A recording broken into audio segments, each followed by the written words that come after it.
Good morning, everyone. My name is Burton Lowe. I'm a project manager with Sage Tree Solutions, and I'm happy to present version 1.1 of Emotional Fitness for Techies. This came off of an idea at the recent DrupalCons of Drupal Fit, where attendees were getting together and spending time doing physical activities, going for walks or runs or bikes. They're having fun with it. It's a great activity, and they're getting physically fit. And they absolutely represented a portion of the community that's important. That's an important value, to stay physically fit. I'm using that I'm riffing off of that and using it as an analogy to our emotional development as well, because a little bit of my story is that for most of my life, I was pretty emotionally underdeveloped, and I didn't realize it. I didn't realize it until my life came crashing down, and I lost a lot of stuff, including relationships and money and jobs. And since then, it's been almost 10 years. I've learned a lot, and that's what I want to pass on to everybody else. So. Fitness, according to Wikipedia, and I've highlighted a couple of the words, it's considered a measure of the body's ability to function efficiently and effectively in work and leisure activities, to be healthy, whatever that means, to resist diseases, meaning that we're just not going to be as susceptible to whatever might be coming our way that's not in our best interest, and to meet emergency situations. Who knows when those are going to come up, but how quickly and how capable are we going to be to respond to those situations? Well, clearly this is the physical description of the situation, but it absolutely applies emotionally. What do we do if we have tragedy that strikes? That's an emergency situation. How do we deal with our work and leisure activities on an emotional level? Are we overwhelmed? Are we uncomfortable? Can we deal with our anger in an appropriate and healthy manner, such that it's not so distancing in our relationships, but in fact can bring people closer together and help people learn about one another in a more intimate way, in a healthy intimacy? What I've found in my life is that it's an incredibly powerful thing to be able to do as a person, to be vulnerable. And Brene Brown, she's been making major headlines on TED Talks about being vulnerable and talking about the things that are most delicate or most personal to her. And she's doing it openly, and far from her experiencing more hurt because of it, she's actually becoming empowered, and she's empowering other people. It's an incredibly powerful tool that we have as human beings. Some of the complaints that people might have: difficulty communicating. Have you ever been in a situation where you're talking with somebody and you're just not quite understanding what they're saying? And it goes beyond the black and white examples of a man talking to a woman that were from Mars or Venus, that were talking in different languages. That's related, but that's just one of those examples. Why are we not understanding one another? A lot of times it's because we don't acknowledge and tend to the emotional content that's trying to be conveyed, and we're not meeting each other's emotional needs. Are we confused by other points of view?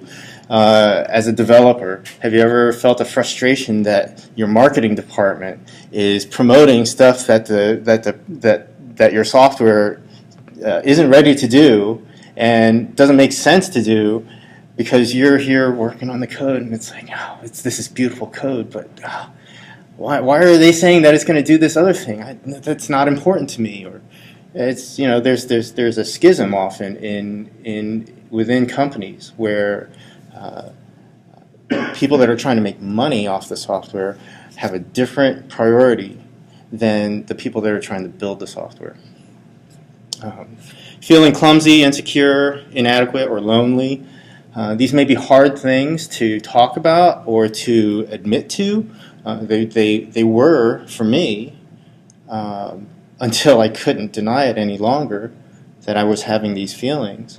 And when I finally did, that kind of gave me that break, that cracking of the ice that allowed me to start really dealing with the problem. And do relationships seem challenging rather than cooperative? In general, one of the things that's shifted for me is I look forward to most, if the vast majority of the relationships that I get to establish. I still feel a little clumsy because I'm really awful at remembering names, but I'm really good at remembering what a person tells me about themselves. And as I learn about that person and I get familiar with their face and the context of where I've known them from, then their name becomes much more easy for me to remember. That said, when I don't feel so embarrassed about my poor name remembering skills, I have so much fun meeting people and having these relationships.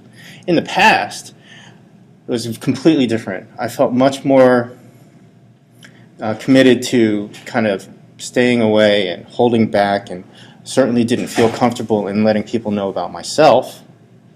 And I was less capable of learning about another person because I couldn't quite relate to them. In the business perspective, in Drupal, for example, a lot of times we're talking about Drupal developers who are individuals who, you've got a great idea, or you're smart, or you're curious about what Drupal can do for you, and so you strike out on your own. And yet, you have to deal with the realities of getting things done in the world, and that may mean working with other people. It may mean finding clients, which may be a challenge. It may be difficult. It may, and in doing so, in order to get cool stuff done, make cool things happen, you have to also be willing to solve that problem, to bridge that communication gap between yourself and whomever is in front of you.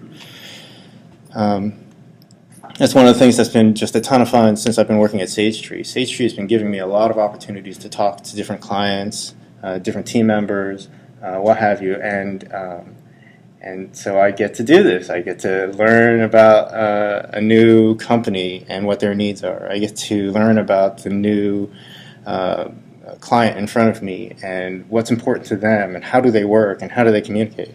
Really, really fun stuff. So I'm going to be calling out a lot of a lot of things that, in ways I'm going to be blunt. I'm just going to call them out, and I'm going to ask that if you think that something up here is critical, that you instead look at it as being objective. So an example is immaturity. What are some of the possible causes that people might not quite be an emotionally fit person or an emotionally mature person, a well-developed person? First is immaturity. That's an age-appropriate thing. I have a 12-year-old daughter, and she's amazing. And I think, and other people tell me, that she's very well-developed emotionally for a 12-year-old. But it would be unfair to her or anyone else to expect that she had the emotional development of a 40-year-old. That would be inappropriate. That's just age appropriateness. For myself, when I was an adult, I still had the emotional development of like a teenager. I was impatient, I was irrational, I was very demanding, and I had a far lower tolerance than what would have been appropriate for somebody my age. And part of what I had done in the past 10 years was kind of ramp up and do the accelerated course so that now I feel far closer to being a 45, 46-year-old man with that emotional development. Overly intellectual, and I put in parentheses balance. When I was younger, technology came super easy to me. Programming was just fun and engaging, and it made so much sense. And my God, a procedural language that would do exactly what I tell it to do. My God, this is wonderful. It's reliable. It's something I can play with, and everything made sense. and I reveled in it. I soaked it up. I took it on, and I had a lot of success. I had a lot of achievement, but they were all very much along my intellectual, the intellectual part of my being. And I became very smart, and I could help people on that level. But when I got into relationships, intimate relationships with my girlfriend, who ended up becoming my wife, and I started building a family, I was far less qualified to be able to meet the emotional needs of a relationship of that significance. I was far too intellectual, deficient emotionally. I'm not necessarily calling out a cause for this. I'm just kind of stating this is an example. Okay. Compromised values and integrity. And I don't have my notes here, but okay, it kind of relates to what I say down here with fear. Integrity, a working definition of integrity is when you are able to live your life according to your values. If your value is honesty and you're able to do that all the time, then you're living in integrity with that. If your value is to have compassion all the time and you're able to do that, you're living in integrity. Now, we're human. I mean, we're not perfect. We're never going to be perfect.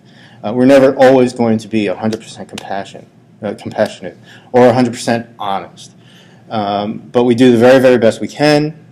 And at the end of the day, if we're able to say, yeah, I didn't steal from this, or I didn't cheat somebody over here, I didn't hurt somebody over there, it's a good day.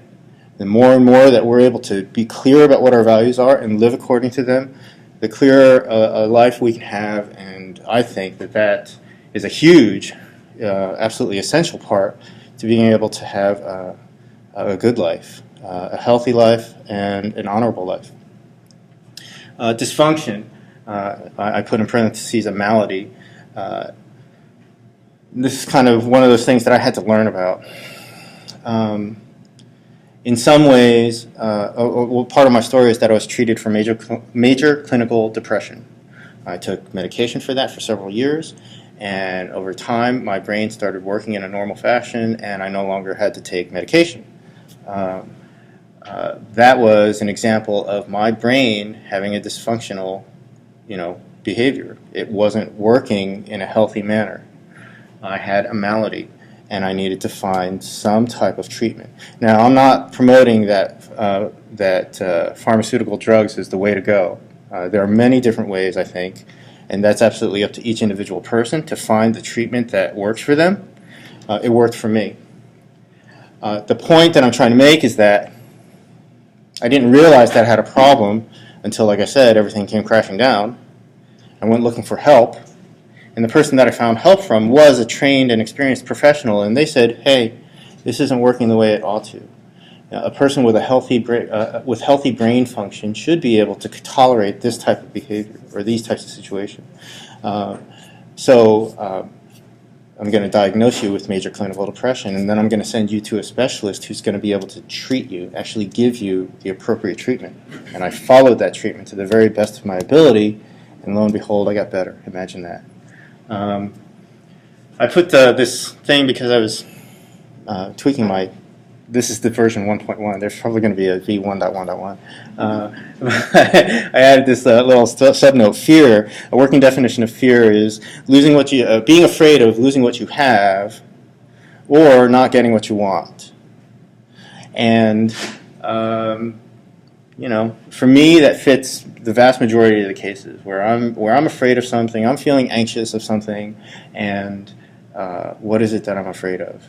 I'm afraid I'm not going to get this gig, and that means that I'm going to be a poor performer at my job, and I'm going to lose my job, and then I'm going to lose my place, blah, blah, blah. So I'm like projecting far into the future with all these things that have never even happened. I haven't even met the client, and I'm afraid of all this stuff that might happen. Fear of not, well, that's both of them. That gives example. So fear, it's rampant. It's all over, and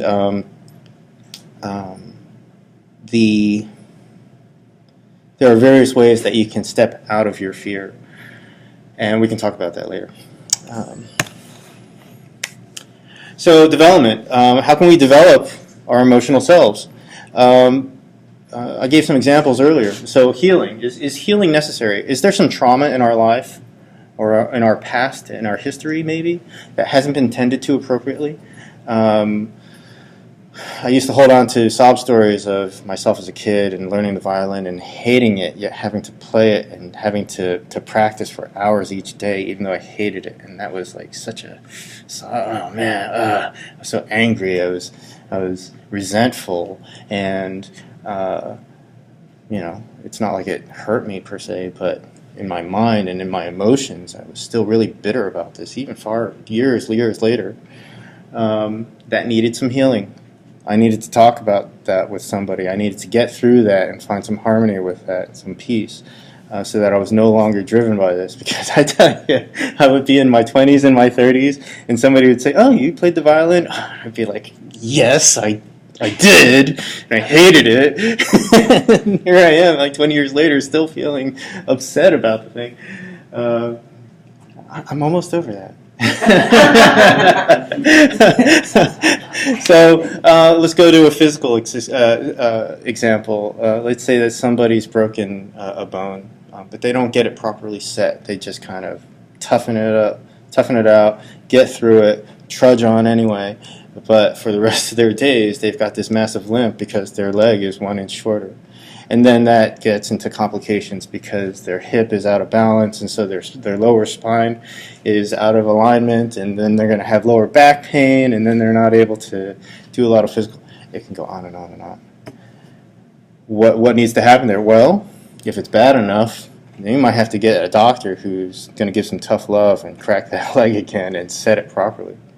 And that may be painful as heck, but it may be the most appropriate thing to do so that a person can stand straight and no longer have lower back pain, and then be able to lift his grandchild, you know, and enjoy that part of life. Who knows? Skills and talent. Everybody is born with some innate skills, some innate talents, and these things are things that can be developed. There were definitely times in my life when I felt like I could rest on my laurels. So I'm such a damn good programmer. I don't need to learn that. I don't need to take another class. I don't need to learn another technique. For me, the example was when object-oriented programming started becoming, you know, really, really popular, and I was still stuck in procedural languages. And I was happy, and I was really good at procedural languages, but I never bit into object-oriented programming. And I'm not going to say that it's, at the very least, it has not offered me as many opportunities as I could have had. Right? I've missed out on all the opportunities for object-oriented programming because I didn't continue developing along that line. I definitely learned other things, and I've gotten lots of opportunities in other avenues, but that's just an example as far as my programming goes. And that's not to say that's not an indication at all about my talent. I mean, I was a really good programmer. I delivered a lot of great working business systems. I was thinking, what would be a good metric besides the number of clients that I had over a 25-year career? I was thinking, well, how much money, what total amount of revenue ran through all the different systems and all the copies of inventory management systems that I wrote? Or all the different invoicing systems that I sold. How much money went through all of that? And that's a hard number to come up with, but I was like, wow, I produced a lot. I achieved a lot. I provided a lot of service for people to, you know, flow millions and millions of dollars through these systems that I wrote. Is that a sign of talent? I don't know, but I felt pretty good about it. You know, like if the stuff broke, then that would have been bad. Other aspects for development are training. Do you have continuing education in some aspect of your life? Are you learning more information so that you can have more to consider when you're in front of a problem? Are you learning new skills so that you can solve problems in different ways? training, practice, and then practice. You know, taking what you've learned and really working it, as opposed to just sitting in a class, kind of listening to the lecture, and then having that just kind of fall off your awareness and your knowledge base. I talked about this last time. This is what is called the GATE method. This was taught to me by one of the most valuable teachers that I've had. She's also my master life coach. Her name is Michelle Downey, and she calls this the GATE method. And she literally had like a handheld white picket fence, like it's shaped of a gate, and she had all these different emotions written on both sides, so that when I was troubled, when I was uncomfortable, I could look at this gate and try and figure out which emotion fit best. But it's a three-step process. The first is, what just happened? And the second is, what do I feel? And the third is, what am I thinking? This works as a tried and true method for clear communication with anybody. I have not yet found where this doesn't work, unless somebody just wasn't willing to kind of work something out. They were just stubborn, or they just were too self-absorbed. So an example of this would be something just happens. I might have had a conversation with a client, and they're like going off and talking about all kinds of stuff. What would help clarify things is if I said to them, "Oh, what I just heard you say is that you want a page that shows a list of all the members in your directory." I'm just making this up. I had notes. This would have been a better example. Okay, so what I just heard you say is that you want a list of all the members in your directory sorted by state and profession. And what I felt was joy and happiness, because my thought is that we can totally do this for you. We've got everything in place. We're already storing the data.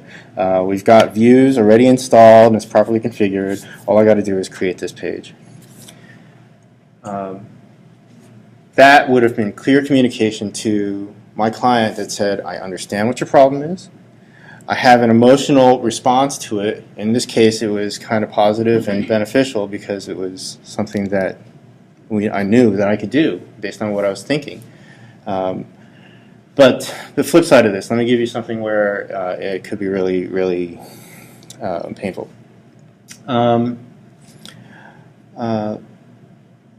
When I saw that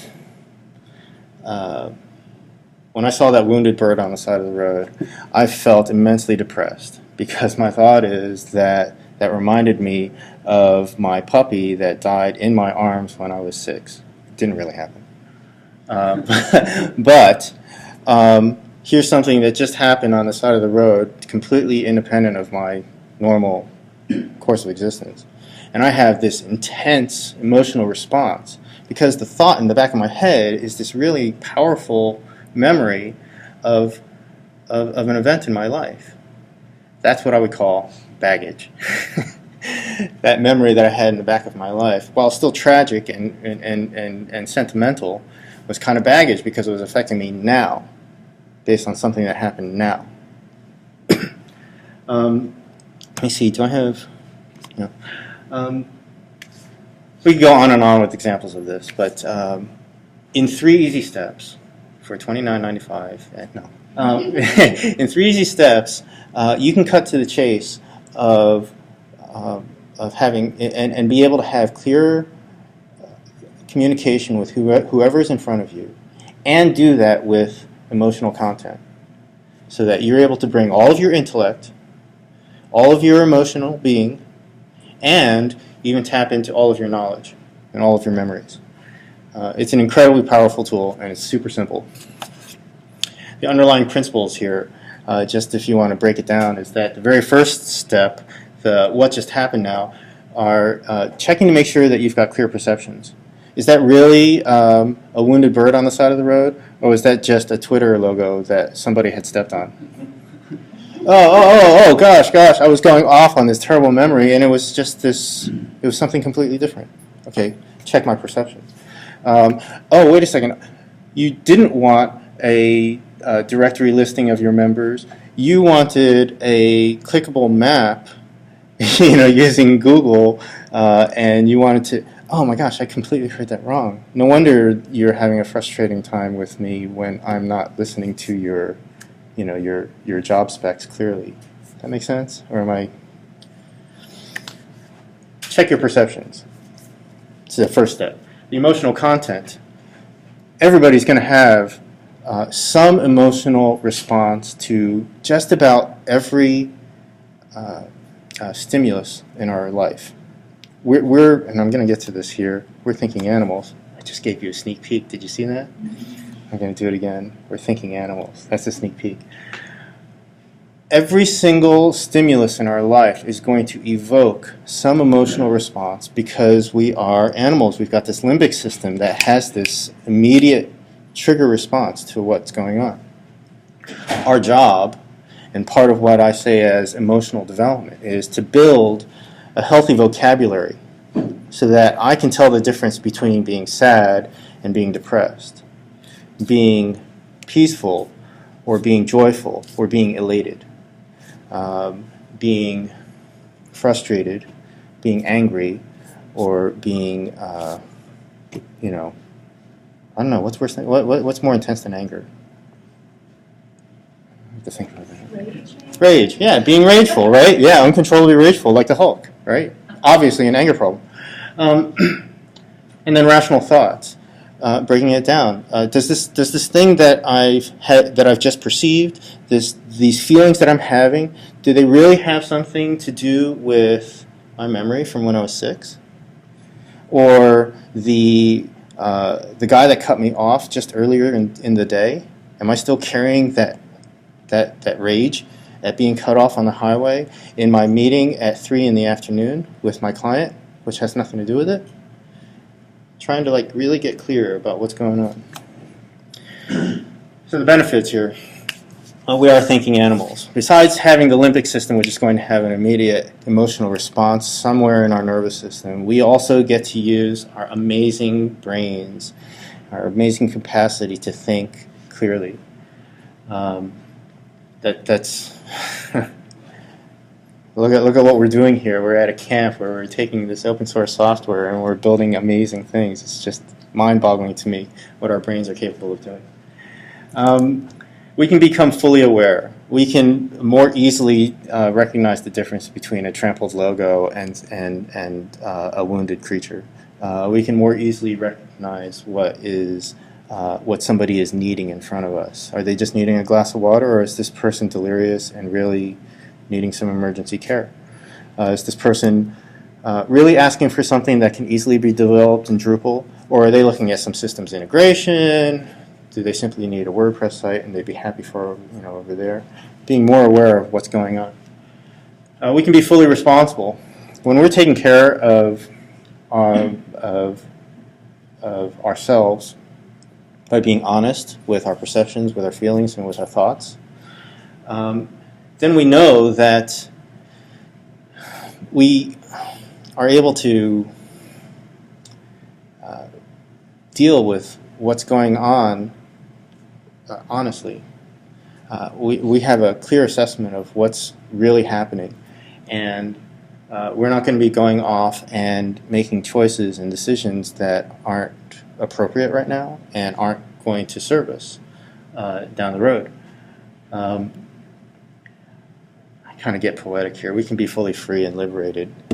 I tell you, when I stopped being stuck from my resentments of playing the violin, music became a lot more fun for me. And that opened up a lot of things, being able to dance, being able to listen to far more different kinds of music. I still have I won't get into that. And we can be fully alive. I've been enjoying life more and more since I've started this type of development in my life, and it's getting better and better. A really, really important example that's dear to my heart is that I had a stepchild when before I started doing this work, and I provided for her. And I did the very best I could. I was home often. I helped her with homework. But I didn't really give her a lot of what was going on for me emotionally. I didn't have the vocabulary. I didn't have the awareness. I didn't have the sensitivity. The same thing, the same dynamics were happening with my wife. And now I have a daughter who's almost 13, and I have so much more to give to her. And I can demonstrate this vibrant life, and she's growing up in this amazing way. She's got so much sensitivity and strength as well that it's amazing to watch her grow with that. Is that something? Let me see something. I want to do a segue here. Going back to the one of the first slides about the physical fitness. One of the great analogies that I like to use is that physical fitness isn't simply being able to run fast. It's not simply being able to run for a long period of time, have endurance. It's not simply being able to lift a tremendous amount of weight. I mean, those are all very specific, narrow focuses, narrow aspects of physical fitness, right? And so you can find a bodybuilder who's like immensely powerful, a huge achievement that they can clean and jerk, 300 pounds, and not wanting to take anything away from them, but are they limber enough to be able to perform dance and ballet? No. And they've made that choice, and that's a beautiful choice that they've made to become this amazing specimen of strength and power. But they haven't at all attended to beauty and grace either, right? And they may not be able to do the endurance part of it either. So what I find to be of value, and it's my personal value, I find it really empowering for myself to try and work all these different aspects, to try and work physical flexibility. I do some yoga. To try and build up strength and endurance through, for me, it's mostly in my legs. I do biking and I play frisbee, ultimate frisbee. And sometimes I'll do some other, biking is cardio, so I've got some endurance there. I don't do a lot of weight training, but I'm a work in progress. Anyway, it's like I'm trying to attend to all these different aspects of physical fitness. The same thing happens with emotional fitness. Even though I might have developed this really great vocabulary and I can name all of my emotions, if I don't have the resilience to deal with some different events in my life, then I might get shattered and just broken because I don't have that ability to tolerate, or that ability to kind of either get out of the way, maybe duck and weave, or to handle whatever might be coming. That's something that comes over time. If I just put that on, if I just artificially say, "Oh, my best friend just passed away. I'm okay. I'm okay." That's kind of missing something. There's something a little inauthentic there. But over time, being able to deal with that tragedy is something that can be dealt with, and I can feel it fully. I can feel distraught. I can feel the loss. I can feel the pain, the grief, and come out of it, and feel it some more maybe later down the road, and come out of it. And and that's kind of the analogy of fitness that I'm talking about, the flexibility and the agility. Getting to relationships. What I find that's important for relationships is finding people that you can relate to, finding people that have shared values. It makes it far easier to get along. It doesn't mean that you can't get along with people that you don't agree with. I mean, look at our U.S. government. We've got Republicans and Democrats that are they don't agree, but they keep getting together on a regular basis, trying to talk things out. How effective they are is a different matter. But, for example, we've come together for DrupalCamp. What are some of the shared values that we have for DrupalCamp? Open source, innovation, collaboration, reusability, efficiency in the way that we work. Separation of content from style.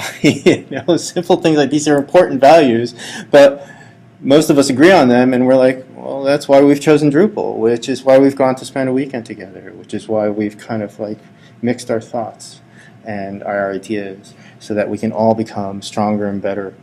Find people that are willing and able. Even though I might be able to relate to a lot of you, I personally might not be willing to work on a project with you. It has nothing to do with whether or not I like you or whether or not your idea is good. I just might not be able to because I don't have the time, or I'm not willing to put in the effort to, work on your physical location or what have you. You have to find people that are willing and able. The same thing happens in personal relationships. I might find a group of people that I totally relate to on all of these different things that I'm talking about, but some of them just they're not interested in working with someone else. It's just not a willingness.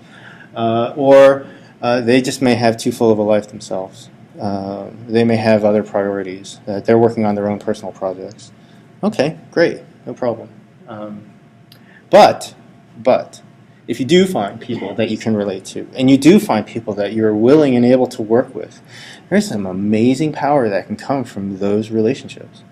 And I have learned not to take those lightly. I've learned that those are precious, that they don't come along all the time. And so when those opportunities come up and you get those group of people together that you can work well with, I've often seen amazing things that have come from those situations. That requires mutual trust and mutual respect. And as far as I go, my responsibility is that I need to be trustworthy. I need to be trusting. This things that I can do. It doesn't matter about the other person as much. I mean, they can only do what they can do. But this goes back to being fully responsible. This is everything that I can do. I can develop my ability to trust, and I can develop my ability to respect. Potential outcomes: we have satisfying relationships. We make amazing things, cool projects. I can have a life free from drama. Oh, I think one of my notes is down here is talking about the current state of pop culture. I mean, my goodness, I don't have TV, but when I do get glimpses of reality TV, it's all dysfunctional behavior. All of it. And people revel in it. People are excited and they celebrate it. And I'm like, okay, I'm not willing or able to get into that mode with you. But a lot of what I'm seeing, what I'm perceiving in our pop culture is people behaving that poorly. People making choices that I can't quite relate to, and that's really interesting. So the point is, along with all of that poor behavior and those poor decisions, there's a lot of drama in their lives. They either have broken families, or they're distraught over the destruction of their shoe collection, or there's constant conflict within the household. It doesn't make sense to me. I don't want that anymore, is the truth of it. In career, you have opportunities for advancement. It's a truth, it's not the only truth, but it's a truth that things happen based on relationships, based on who you know, and how well you can cultivate relationships. And when that happens well, and when you or myself as a person am able to work along those lines, who knows where I can end up. But look at me right now. I'm presenting to, and now it's like 15 of you. That's way cool. I had this opportunity. Before I had done this work, before I had started thinking about this, I wouldn't have had this opportunity. And I find that to be an advancement, and I'm grateful for it. I was inspired by Kieran last night. I mean, all the things that he gets to do, and all the places he gets to go, and all the companies that he gets to touch base with, all the projects that he gets to learn about. Oh my gosh, my mind was blown at all the opportunities that he has in front of him. And I think that a big part of it is because he cultivates his relationships. He does that well. I get to have personal responsibility. I sleep really well at night. Well, I sleep really well. Freedom and liberation is a topic that we can probably talk about offline, but freedom is an interesting topic. Some essential elements, just to break it down, because it's coming to a close here. HOW, how. This is how you can improve things. With honesty, with open-mindedness, and with willingness. Some call to actions.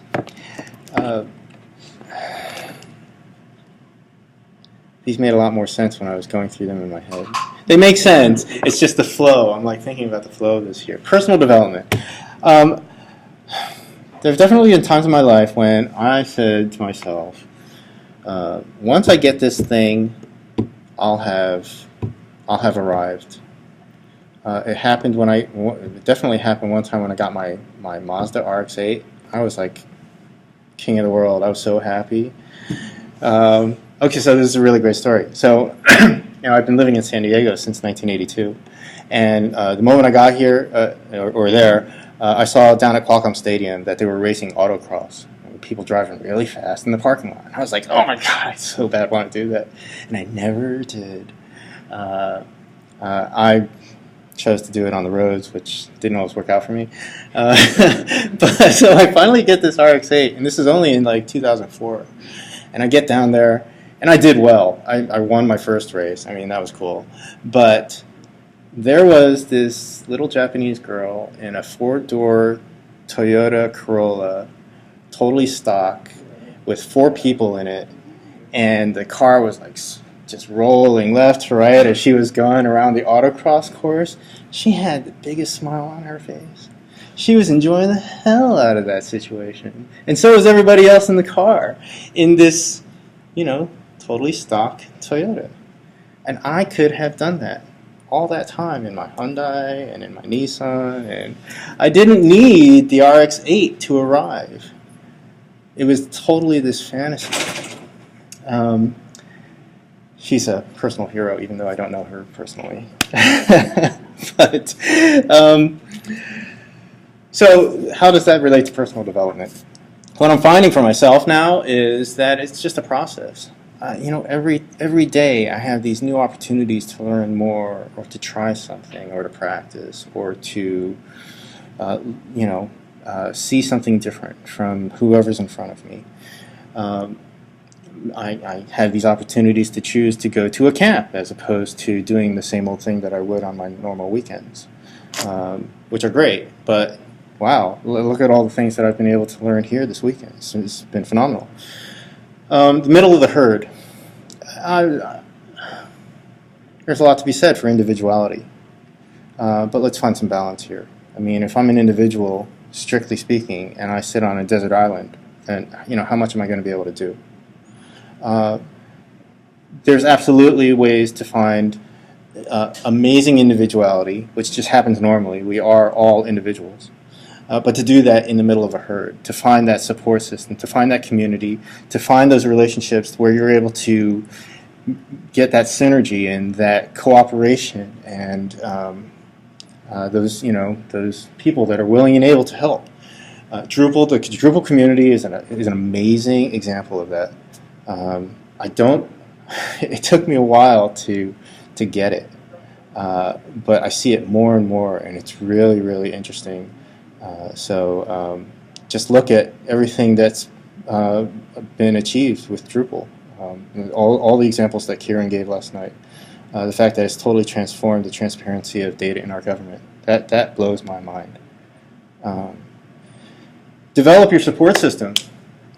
For me, it took actually changing a lot of my circles of friends, because many of them weren't able to relate to me when I started doing this. And it was sad, but I developed other circles of friends, and I have several circles of friends now in which I can relate to them in different ways. And all of them are incredible, high quality circles, including this one, Drupal. I'm just amazed, again, at what I'm able to do. The Drupal community is part of my support system, part of encouraging and nurturing my highest self. And for that, I'm grateful. There are a lot of resources available, but you have to seek it. I learned this as well when I finally started looking for help, when I finally started looking for guidance in ways to improve my life. They just kept coming, and they still keep coming. All these different opportunities, all these different teachers, all these different people that I can talk to, but I had to look for it. And this is my last slide. Well, just about my last slide. Two things that are important to me, and I'll start with the second one. Life hacking is not the same as personal development. That's my opinion. I love lifehacker.com, and I read it constantly. And there are some of those authors there are totally keyed into personal development. And it's amazing. I've learned a lot from that site. And there are a lot of people that go through life hacking where they're just trying to find an easier way of getting through life. And it's not the same. Being able to save some dollars on airfare, or being able to have more efficient sleep may be a powerful tool, but it's not the same as developing. And so I just want to make that distinction that, as a tool, every tool has an appropriate use. So continue, if you're into life hacking, continue to explore those things, and then consider how that fits in the broader context of your own personal development. The second thing that's more important for me is meditation. I just want to bring this up. I've been thinking about this for a while, and going back to the analogy of physical fitness, meditation for me is like my resting heart rate. It's where my mind can be so quiet that I'm not struggling so much with all the things that are going on. But when I'm out of meditation, then I'm kind of physically active. I'm doing, I'm being, I'm engaging, I'm thinking, I'm talking, and so on and so forth. But then when I want to rest, I practice my meditation. And what that does for me is, thinking about it, it actually does the reverse. The more that I practice my meditation, the more that I practice keeping my mind quiet, the more able I am to have a vibrant and energetic life. As opposed to the physical analogy, which would be the more you work out, the better resting heart rate you have. Anyway, poor analogy. But if you're interested in meditation, I'd love to talk to you about that. It's a powerful tool, again. And it has many, many different ways in which it can fit in your life. So that's everything I have. This is my contact information. I'm at the Sage Tree table, and I want to say this, that I tell this to a lot of people. If you're needing help and you don't know who to talk to, then I would rather you wake me up in the middle of the night than feel like you had to go through a really traumatic time alone. So if you don't have somebody that you can call and reach out to for help, then please call me, and I'll do my best to help you. And that's it. Thanks. Are there any questions? We have, I think, 10 minutes? Or 5 minutes, because we're going to have to, yeah. I have a question. What type of tools do you, or when you talk to people who experience like slights in their career, and to overcome that, like, we all probably have long careers, and there's always been times where we felt slighted for whatever myriad of reasons. Yeah. What type of things do you talk to people about when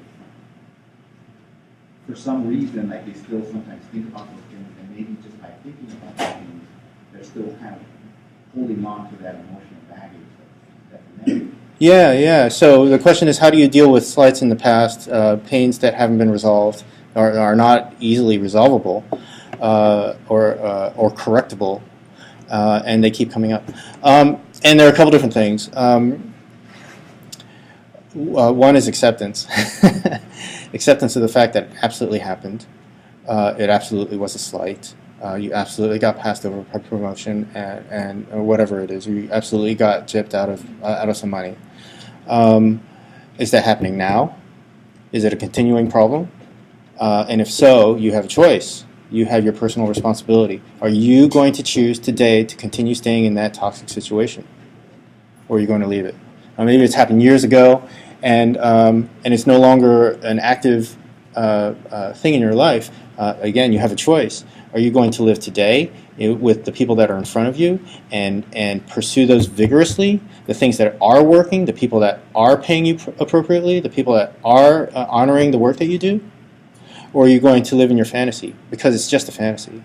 It's something that happened, and you can't do it. It's like one of my bosses from the past. I was anxious about an annual review that was coming up because I hadn't met my goals, and it's like 2 weeks left, and there's no way that I could achieve my goals in the 2 weeks.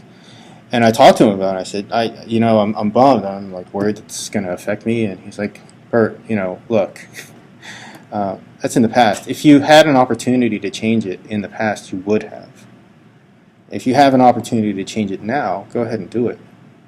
But there's no point in worrying about it, because that's living in the past. That's really, really putting yourself and your entire psyche into a fantasy. It's like living a movie. It's like putting yourself in the middle of The Dark Knight Rises.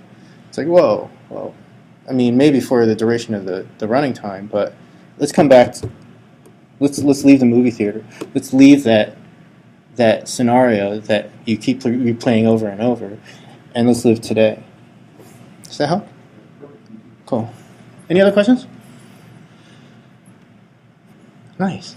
Excellent. Thank you all very much. I hope you enjoy the rest of your time.